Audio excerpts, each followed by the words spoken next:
বৈশাখের পূর্ব থেকে খরতাপে পুড়ছে পুরো দেশ। তীব্র গরমে বিপর্যস্ত হয়ে পড়েছে জনজীবন। অসহনীয় এই গরমে সবচেয়ে কষ্টে আছেন দিনমজুর খেটে খাওয়া সাধারণ মানুষ। রৌদ্র গরমের তীব্রতা এতটাই বেশি যে বাইরে কাজে বের হয়ে অনেকেই অসুস্থ হয়ে পড়ছেন। একটু স্বস্তি পেতে অনেকে আশ্রয় নিচ্ছেন রাস্তার পাশে গাছের ছায়ায়।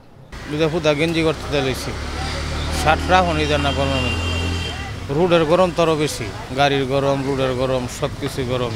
আয় তো মামা কমছে রোদের কারণে, আর আমরা ওরকম একটা গাড়ি চালাতে পারি না, আস্তে আস্তে চলা যা কোনো মতো সংসার চালাতে হয়। জীবিকার তাগিদে উপায় না দেখে তীব্র রোদেই কাজে বের হতে হয় খেটে খাওয়া মানুষদের। দিনমজুর থেকে শুরু করে নিম্ন আয়ের মানুষের দুর্ভোগ বেড়েছে কয়েক গুণ।